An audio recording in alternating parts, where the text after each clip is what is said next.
And welcome back to Hot and Cold Podcast. We are getting into the swing of the season. We had another Gonzaga watch or Gonzaga loss, and those are very rare. So we'll be talking about that. But before we get into any of it, before we get into the new top 25, which I will definitely have gripes with, Connor, how are you doing today? I'm doing good. Prepping for another big week. Um, Mm, IU had a good win on Saturday. yeah. So, it was an okay win. I'm good with it. So nothing bad happened. So can't complain. Yeah, you won. You won. I mean, there's not much you come out of those games with, and I've been on that same thing. We haven't even really talked about Kentucky's games at all recently. So yeah, so anytime you win That and week schedule, it's hard to. it's about to come back. It's after post Southern is when their schedule kind of ramps up, or kind of post Notre Dame too. We thought Notre Dame would be a little bit better than they are, but kind of moving along. We did another spaces. Thank you guys for joining us on that. That was fun. It was less people than the first one, which we were expecting. It was at post Nebraska. So I mean, people weren't as excited as even after the post Syracuse, it was a loss, but it really wasn't. It was kind of weird. But we can kind of get into what happened on Saturday. So Gonzaga, or they're flexing their muscles in this non-conference. They're playing against every ranked team they can find, and they matched up against Alabama. That was an ass kicking, if I had to say so myself. They kind of go in, they get embarrassed from the jump. I don't know if you were following along with it. I was following along with it, but not as closely as I wanted to. uh, it was from the beginning. It was all Alabama. They ended up winning 91-82. Jaden Shackelford had 20 in the first half. He ended up with 28 at the end of the game. Even Quinterly didn't shoot it well. He had 17 and 6 on 6 of 17 shooting. Davison off the bench, 20 points, 6 of 10 from the field. And yeah, obviously Timmy got his 23 and 10, but Gonzaga just keeps showing more and more holes as we go along. Again, Alabama is one of those teams that can beat anybody in the country, but if on their good nights, and they can also lose to anybody in the country on their bad nights. That's the kind of what Nate Oates brings to the table. That you shoot a lot of threes. If you make them, you're going to win any game you put in front of them. But if you miss, you could lose any actual game. So Connor, that's kind of my takeaway. Just Gonzaga keeps showing more and more holes, but Alabama was just on fire, so it was kind of hard for the Zags to keep up. But Connor, what do you take away from this game? Um, Alabama reminds me of a Tom Crean IU team. They get hot and it's hard to keep up with them. Having JD Davison coming off the bench is a serious luxury for Yeah. them. I don't know if he's going to end up starting at some point, but that's huge for them. And the big advantage that Alabama has on people is their guards. And that's the exact, you could say the exact opposite for Gonzaga. Their guards have not produced for them. Yeah. Nemhard hasn't looked like a returning senior with a lot of No, not at experience all. this year. Yeah, and he's kind of struggled. And they're not getting much from Hickman or Salas. Hickman was okay in 20 minutes. But they're just not playing a lot, which again is surprising. I just didn't expect this. And Chet didn't really have a good game. So I think that until they figure out their guard issues, I don't know if they're in that conversation of the top tier of teams in the country right now, which again, we keep doing this. It's very There isn't fluid. one. Yeah. There There's not really anymore. isn't one. Yeah. Like I'd almost pen to paper right now. Purdue's going to lose to somebody. And I just, college basketball this year, there's a lot of parity, which is good. Which it's great because there wasn't any last year. It was Gonzaga and it was Baylor, and that was pretty clear from the get go. I mean, we've had this is our third number one team already. Last year, Gonzaga was number one throughout. Yep. If we were, this is a perfect year to do the TPP. We did not do the TPP, but if I'm doing some math, I believe the TPP number one is Ohio State. So they Yes. Gonzaga starts off number one. They lose to Duke, who now gets it, and then Ohio State. So if you want, look, it's free range. I'm You're bringing this 100% up because willing. Kentucky is going to somehow Okay, look, get it.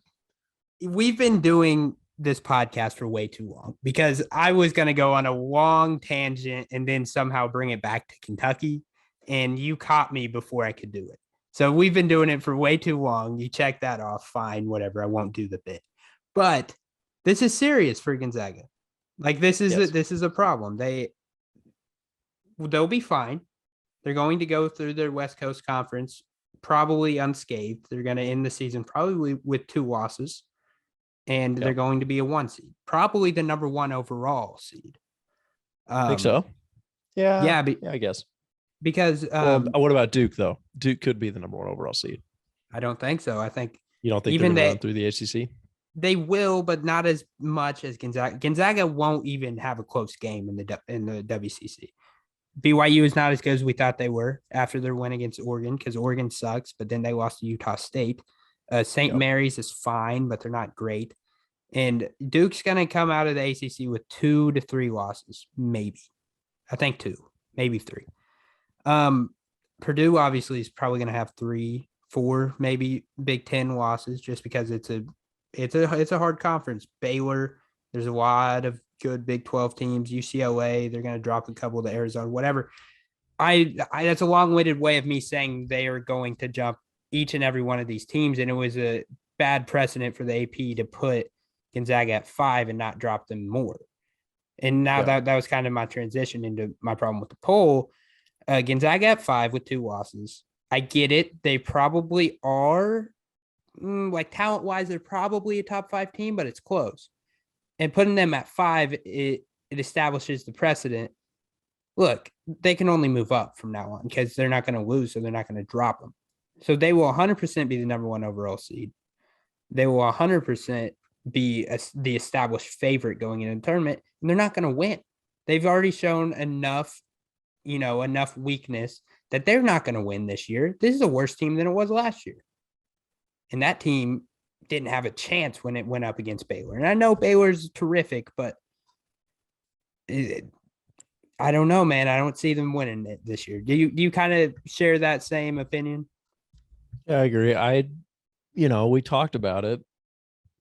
They're going to struggle, and I think certain matchups cause them issues, and I think they are reliant on Drew Timme to do too much. Like, he can only do so much. I think guards are more important than bigs. I think you have to have a big, but if your guard is not playing well, or no, if your guards aren't playing well, then you're in trouble. Yeah. Timme had 23 points, and it didn't really matter. Like, he had a good game. He was fine. Also, just I'll bring it up. Shout out to Purdue for being the number 1 team. First time ever. They're only 53 more times behind Indiana. So congratulations. I just wanted to make sure that seemed really from the heart and very, just put the rivalry aside. That's what it seemed like to me. That was very from the heart and very generous of you to say that. I didn't think it was backhanded at all. No, I mean, this is the best team they've had in a while. And, I expect, I haven't looked at North Texas's season so far. I don't think they're going to make the tournament probably. I mean, I could check. They're probably going to avoid that matchup, the 5-12. So that's good, or the 4-13.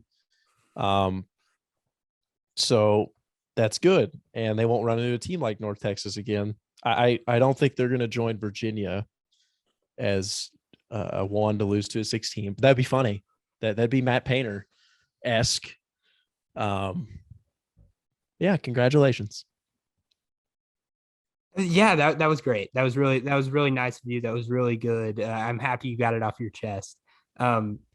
Yeah, man. I wish I had I'm a team. unbiased, man. I'm just as Yeah, no, unbiased as it gets. as it gets, as it gets. Yeah, I mean, Yeah, I also, I mean, I want to kind of extend my gratitude as well, if you'd let me. sure. Yeah, so Memphis Tigers, they're going to have, they've had number one recruiting class coming in, and such a big thing for a new coach when you get the number one recruiting class for the second time. It's the second time he's done that. It's such a huge thing, such a huge accomplishment. I just want to extend the gratitude. Both of those guys are probably what you'd expect them to be lottery picks, and Amoni Bates and Jalen Duren. You'd expect them to be lottery picks, which is awesome, which is really cool. You get some Memphis guys in the league. Um, and yeah, it happens. You lose three straight. That's fine. But I mean, that's awesome for Penny Hardaway. You'd expect him to keep his job for a long time if he's able to bring those guys into Memphis. Yeah, I mean, absolutely. Losing to Ole Miss, I don't. I'm not. I don't know where I stand on them anymore. You know, we try to do fun things on this podcast and keep it interesting, and get some rivalries going. I've got my teams. You've got your teams. I don't think I can continue this and be somewhat of a credible podcaster on college basketball. I can't continue to support Memphis. All right. Full disclosure, whatever. We've had talks outside of the microphone. We can kind of transition into Memphis talk. This is a team that was left off this ranking. So full disclosure, off the microphone, Connor did say he doesn't know if he is doing a bit or if he believes in the team anymore. And I think on the last episode, he was kind of doing a bit. Yeah. But now we're just bringing it all on the podcast. He can't even do the bit about Memphis anymore. Like they're that bad. Like it was believable at the time.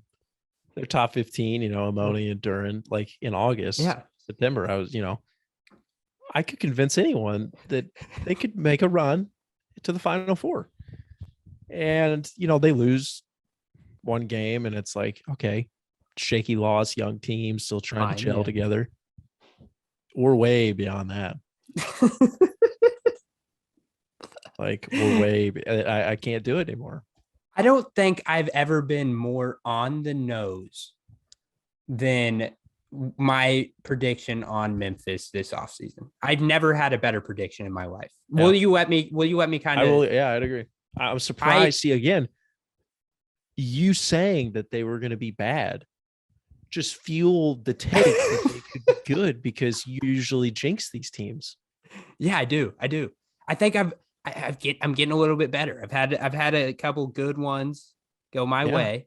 Are you going to bring up Northwestern too? We should talk about them. You could jinx them again. Yeah, well, I mean, we could, but I don't think I'm going to do it to them 2 years. But Memphis. So over the offseason, I legitimately said this was my one take. I don't know if you remember it. I said I don't know if Amoni Bates will last the entire year. Yeah. I think mentally this team is so just fragile, just like barely held together. And it's because of you adding in two guys that need the ball to score, do whatever in the last month before the season. Look, I'm kind of happy. I'm not happy. I mean, it's a little bit of this, a little bit of that. And Cal not bringing in Kofi or Jalen Duren right before the season started.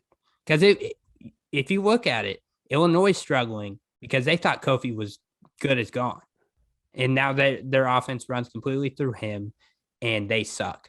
And then you look at Memphis, Jalen Duren's not even involved really in their offense. Amoni Bates takes 17 shots a game and makes 2 of them.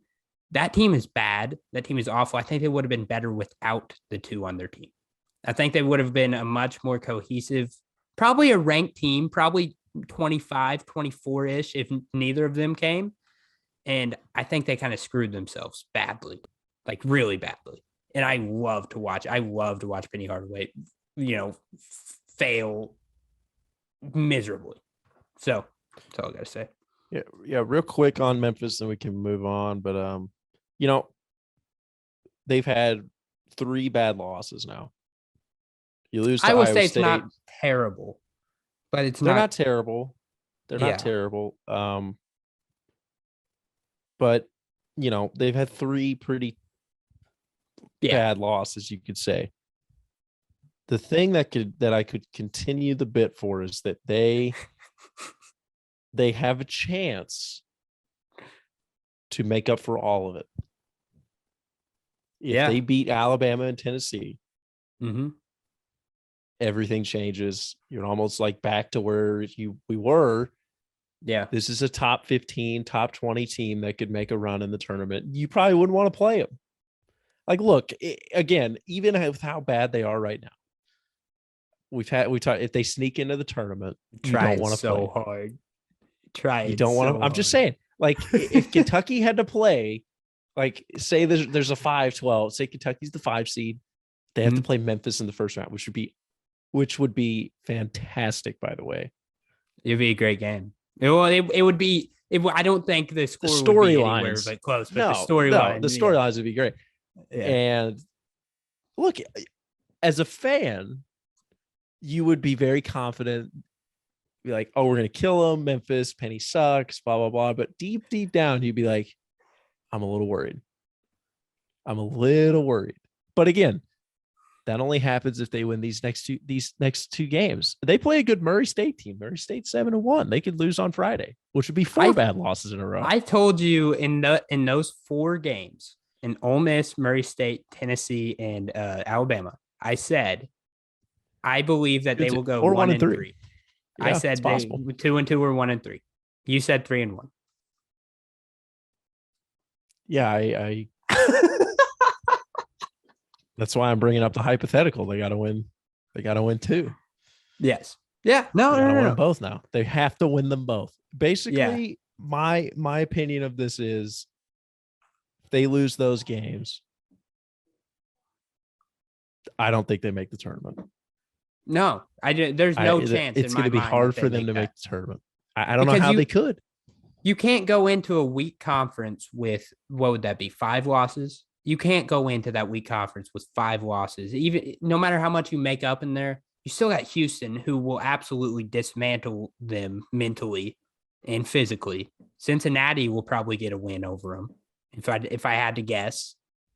Yeah, Wichita State. Yeah, those are even SMU's not bad. SMU, there's solid teams in that conference that will physically and mentally dismantle that Memphis team. They are so weak-minded, and it is so hard to watch them play. It's honestly, I can't even laugh when I watch them, because it's just like, oh my gosh, this is the worst basketball I've ever seen. Like, when you talk about fouls for like IU, it's like that times 1,000 for Memphis, and just boneheaded turnover. Oh my God. Let's stop talking about them before I have a heart attack. So Kentucky had the week off. They play Southern. That's all I wanted to say. But they dropped one. So no matter how many teams in front of them lose in that week, Kentucky can't afford to just move up a couple spots. And I get it, I guess. Like, who should they be above? I would still put them above Alabama and Kansas. Oh, come on. I would put them above both of them. They just beat Gonzaga. I would at least put them above Kansas. I do not think that Kansas should be above Kentucky. They weren't punished at all for the Dayton loss. Who has more top 25 wins? Kansas or Kentucky? At the time they played, or are we talking right now? Hindsight? Right now. No, hindsight is BS.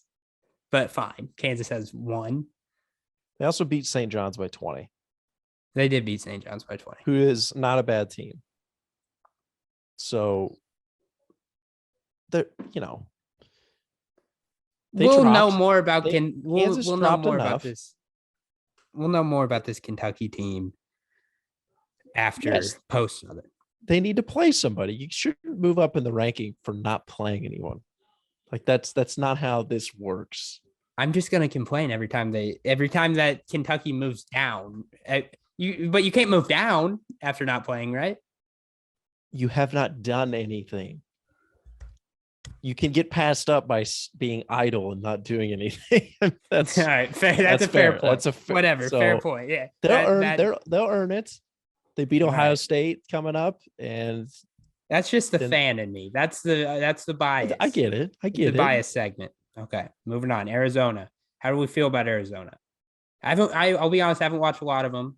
A lot of their games are on the Pac-12 network, which you have to legally find if you're in our location. But I mean, they kicked Michigan's ass. They're still undefeated, correct? Or am I wrong on that? They are 7-0. I'm confused, and we talked about this off air. Yeah. Do they have a ban or no? No, because Joe Lunardi put them in his bracketology, and Joe Lunardi would never do that unless he had Oklahoma State in his bracket all last year. So I do think they're doing the appeal thing. I can look it up. Look, Arizona has really haven't played a good team yet. They beat Michigan. And if you want to do the hindsight 2020 game, they beat Michigan when they were the 4th ranked team in the country, but clearly Michigan's not that team. And other than that, the best team they've played is, I don't even know. They've only played one other Power 5 team, and it's Oregon State, who is 1-8 on the year. So yeah, they're not doing well in their Sweet 16. They're not doing what they did last year. We can go ahead and say that right now. But again, it's fine. I think we'll find out a little bit more about them in December. They play Illinois on the road. They have to go to Tennessee, and then they play UCLA. So it's like they've got some tough games coming up. We're going to find out more about them. I'm not in or out on them because I don't really know. I would say I'm just waiting to see them. I mean, they beat Michigan. That's one. So I guess they need to build off of that. So the last report I can find specifically acknowledging the postseason ban says they will not compete in the NCAA tournament in 2021. So that was last year. Oh, it was last year. Okay. So that was a weird time to put it because it was only at the beginning of 2021 when it came out, or right before it. So they basically got the ban because I don't even know. I could have swore to God it was 2022. It's interesting. I mean, I'm glad they did it that way and didn't punish Tommy Lloyd for something he didn't do. So that's weird. I guess it was just a 1-year thing. Okay. Yeah, I mean, they'll be in there. Like, they look like a good team so far. They have a ton of foreigners, which is odd. Like, everybody else is hitting the transfer portal. They're hitting the international portal, and that is not something you see a lot. But kind of cool. Would like to see Arizona back because that's a big-time program. I mean, other than that, it has been kind of wishy-washy. Ohio State's back in the top 25, which is obviously deserved. And obviously they look a lot better than they did at the beginning. But let's kind of talk about this, kind of preview for our IU listeners, our IU fans. The Wisconsin Badgers are at 22. Obviously, they have a guy that nobody thought would be good coming into the year, in Tyler Davis. Or no, what's his name? Got that. Johnny Davis. I have a bad time with names. Johnny Davis is an absolute beast. First time I watched him against Houston, destroyed him. Did you see what Torres tweeted? Torres tweeted something about Wisconsin? Which is crazy. I mean, really? California guy. Okay. Yeah. He tweeted, let me find it because it kind of surprised me too. I was like, oh wow. Let's see. I couldn't believe it. I don't know if I agree. He said, speaking of college hoops, catching up on some games for the weekend. And let me say this, Wisconsin's Johnny Davis just might be the best player in the country. What? Torres from the top row. Like, no, there's no other a single play he can't make offensively. Dude straight destroyed a pretty good Marquette team on Saturday. I think he's good. I think that he might struggle against IU. I don't know. We've Look, got some pretty I good think defensive guards.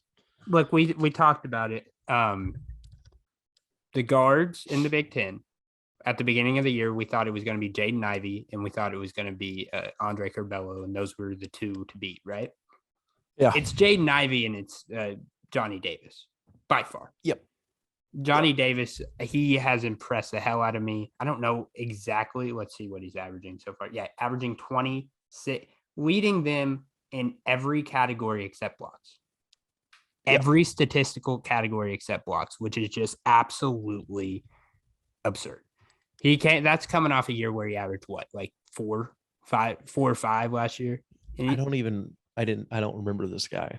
So yeah, exactly. Is that type of player, which is awesome. This is the best part of college basketball when somebody comes back and they just start dominating. But his game actually, like, I'm not gonna sit here and say that I think he's the best player in the country. Like Torres, he's gonna be on our spaces after Wisconsin, Indiana. Maybe that was probably a jinx, but we'll talk about that.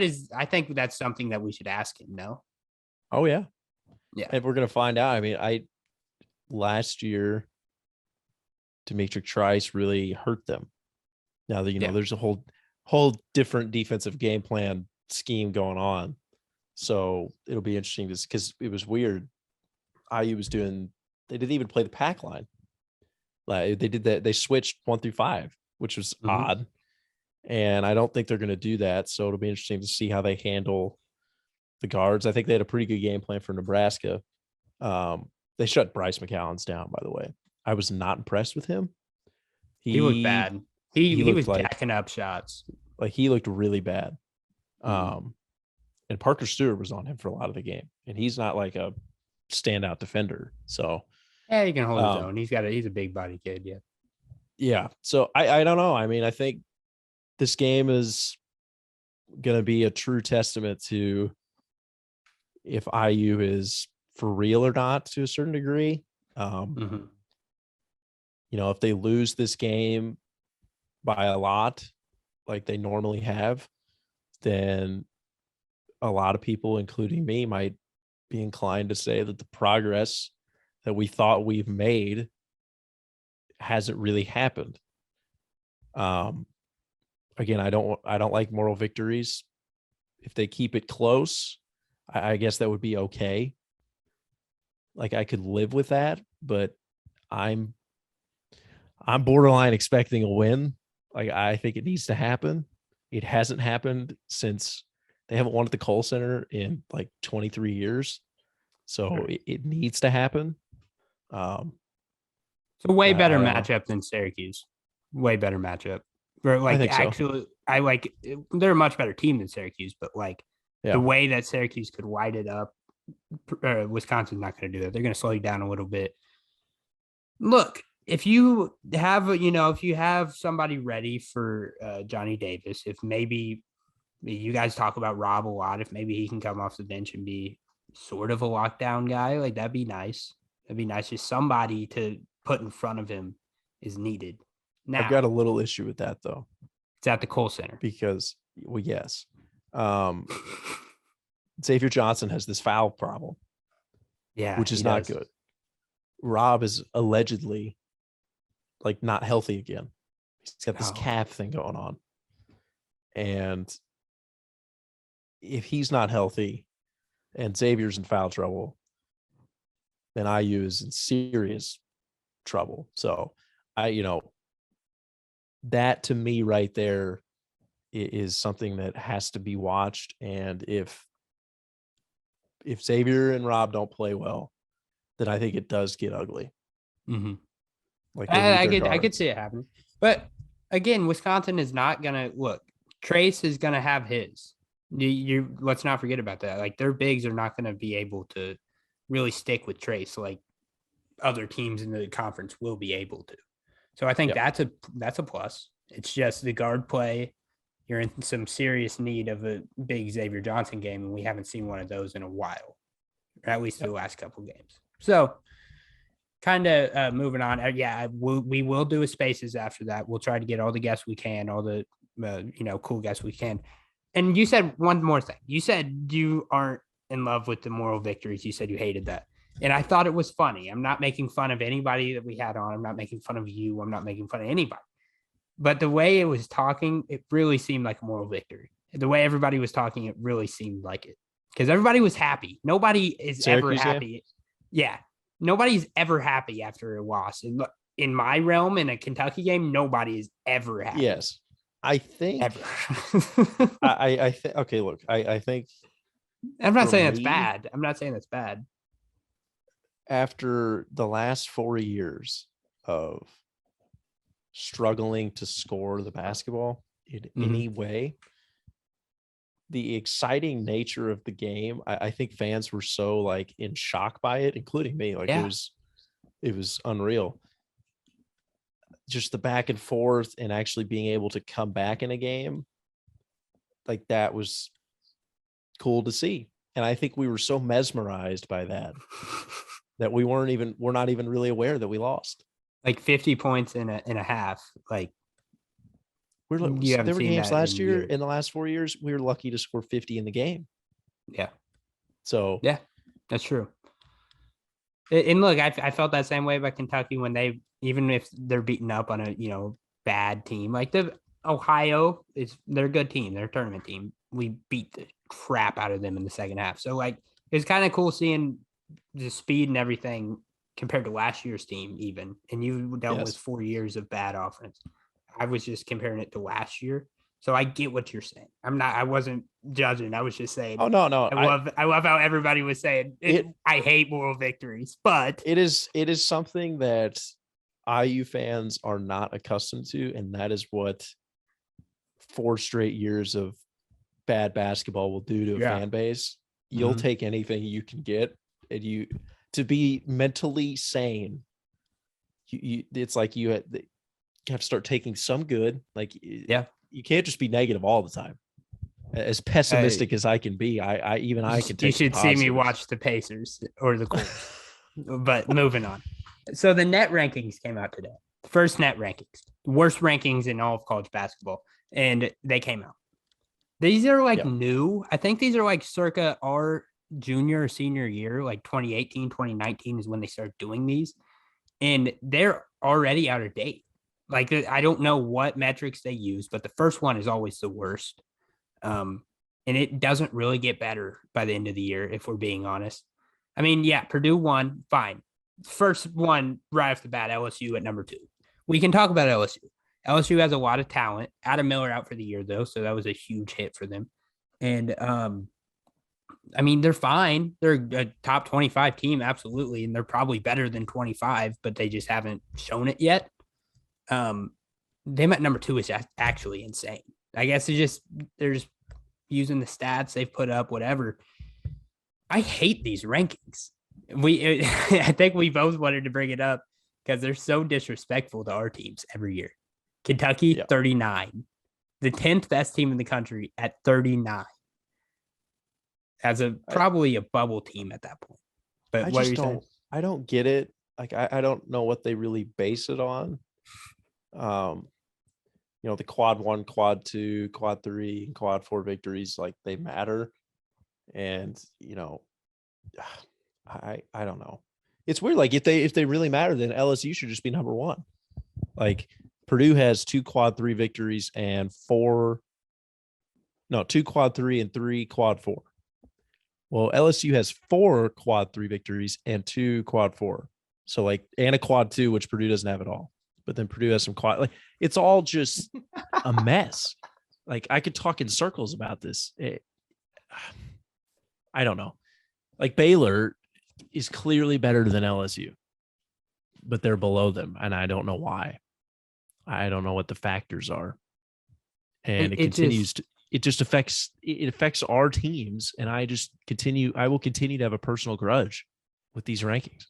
So it takes into account it takes in opponent, location, and winner, which is very vague and very generic in how it said that. And then it takes in the net efficiency of what it does. So field goal attempts, What in the world? So the offense minus the defense, I guess. What? Winning percentage, adjusted win percentage, whatever. These are the nerds in the college basketball community that give us a bad rap. And I think everybody there's the four main that in America. Obviously, I'm leaving out baseball right now, but it's football and basketball, and it has been for a while. It's the two most popular in America. NBA and college football, NFL, they're all considered cool. If you're a fan, you're cool. But everybody else, they have this stigma against college basketball. Oh, I don't watch until March. It's because the nerds have taken over, and the net ranking is the number one thing to show. I'm not making fun of nerds. I'm a nerd, but these guys are much worse than me. These are awful rankings, and I just don't understand it. Like, why even put it out yet? It's obviously not ready to be out there. If you have LSU at 2, if your numbers right now have LSU at number 2, it is not ready to be put into the public. There's not been enough games played. Am I right to say that? Oh yeah. Ken Palm rankings are much better. Much better. Like much, much better. Way better. Like you can actually back it up. Like, you know what? They have Gonzaga at number 1. Fine. You know, you could make a case for that. They played a lot of good teams. And Purdue's number 2. With again, fine. That's fine. You know, Kentucky is 16. Have they played a lot of teams yet? No. Did they lose to Duke? Yes. So 16 isn't awful. Like they're going to earn it. Indiana's at 30. You know, they've played 2, I'd say, quality opponents, and they've split with them. So that's fine with me. I'm fine with where they're at.